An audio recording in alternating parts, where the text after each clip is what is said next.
Okay, here we are coming into port, Victoria, British Columbia. There's the Queen Elizabeth. That small boat there is going to tie us up. Alright, peeps. Coming into Victoria, British Columbia, Canada right now. This is our last day at sea. After this, we're going to be heading to Seattle, where we will get off this bad boy tomorrow.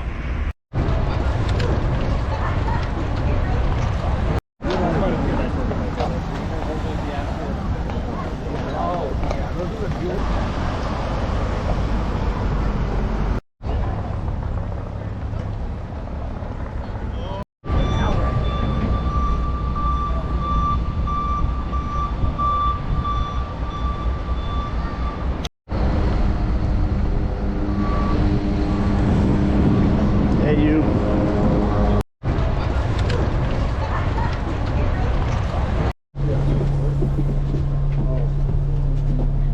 Low ceiling, now it tells me.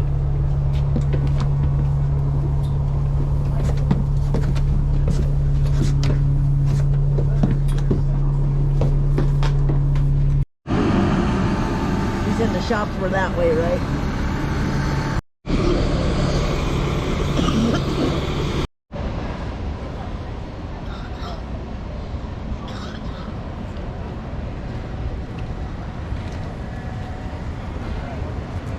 Guy had that electric car. I couldn't even hear him. He's waiting on me.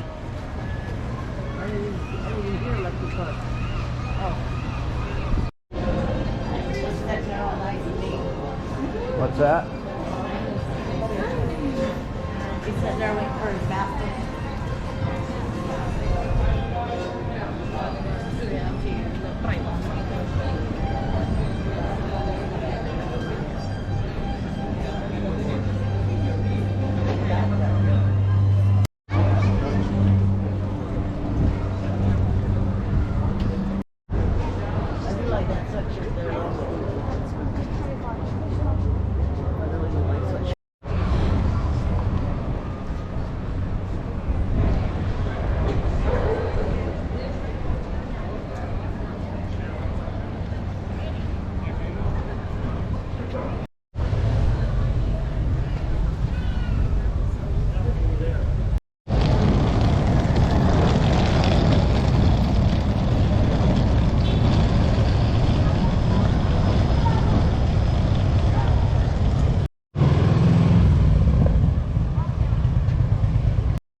Nobody noticed the difference.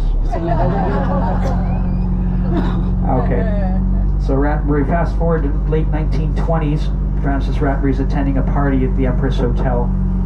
They brought in a pianist from Vancouver. She was very beautiful. She was an incredible pianist. Her name was Alma Packendale, and she could really tickle the old ivories. But what she did even better was she tickled Frances's fancy, and they started to have an affair. She moved to Victoria to be with him. It was a public affair. They would walk down the street hand in hand. They would attend parties as a couple. You can imagine how embarrassing that was for his wife, right? Yeah.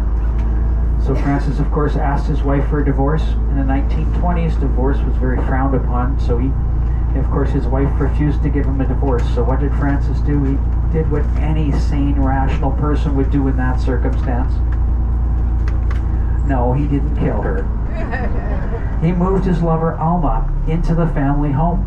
Oh, wow. Yeah, so Francis and Alma lived on the main street, on the main floor. His wife and children lived upstairs, and the children passed messages between them, and his wife still wouldn't give him a divorce, though. So Francis turned off the power to the upstairs of the house. Oh my God. When his wife still wouldn't give him a divorce, though, so he turned off the heat. So now his wife gave in, they got divorced. Soon after the divorce, Francis and Alma got married. And then along came a son. His name was John. But really here in Victoria, Francis's career was done because he was just too corrupt. He was always looking to line his pockets, thinking about how he could put more money in his pocket, ripping off his customers, and socially they were outcasts because of the public nature of their affair. So they decided to leave Victoria, move back to England. When they decided to move back to England, they just up and left. Left Victoria. They didn't pay their bills. They didn't pay their contractors, suppliers, laborers, lawyer. They just moved back to England. Francis was going to continue his career as an architect, so when they got back to England, they settled in, and then they hired themselves a chauffeur to drive them around. The chauffeur was a young boy, 17 years old. His name was George Stoner. And then Francis found out, of course, he wasn't allowed to be an architect in England because he was not actually an architect, right? So Francis started to drink a little too much in his despair. And as Francis turned to alcohol, Alma, she turned to George Stoner. Yeah. That's right, she started to have an affair with the young chauffeur. You can't make these stories up. Eventually, of course, Francis found out about the affair. So he confronted George Stoner. And George Stoner flew into a jealous rage and bludgeoned Rattenbury to death. Now, of course, George Stoner was arrested, but so was Alma Packendale. They thought it was a conspiracy. They were both charged with murder, and they were tried. George Stoner was convicted and sentenced to hang, but Alma Packendale was acquitted. And now Alma Packendale was in despair. She was depressed. She had nobody. Her husband was dead, her lover convicted of his murder. So in her desperation and her depression, she ended up stabbing herself and jumping off a bridge, committing suicide. Wow. Now this left their son John Rattenbury an orphan now. So he was returned to Canada, and I don't know how it worked out, but John was adopted, but he was adopted by the famous American architect, Frank Lloyd Wright. Oh, That's how. So John grew up to be a very successful architect, lived until just a few years ago. Now back in England, there was a bit of an uproar because clearly this young boy had been seduced by this woman and convinced to murder her husband. And so the courts were petitioned, and George Stoner's sentence was commuted to life in prison. And then a few years later, the Second World War broke out. And in England during the Second World War, prisoners were offered the opportunity to serve in the war in exchange for their sentences. So George Stoner served in the Second World War. He survived the war, so he was set free, and he lived until the 1980s, dying an old man in England. And that very briefly is the Rattenbury story. The worst part about that whole story, in my opinion, of course, is when they left town, they didn't pay their bills, right? All these people didn't get paid, contractors, suppliers, laborers, right? But worst of all, they didn't pay their lawyer when they left town. Everybody agree with that, right? Nothing worse than not paying the lawyer? Yeah. No? Well, the reason I think that's so bad is because that lawyer was actually my great-grandfather. That's true. So I always tell my dad that we should repossess the legislature. He tells me we're not allowed to do that. But I think it would be a really nice front lawn, right? But he also reminds me that I probably couldn't afford the property taxes. Yeah. Okay, we're just coming back into the cruise ship terminal here. I'm going to have to find a spot to let you off, so give me a second.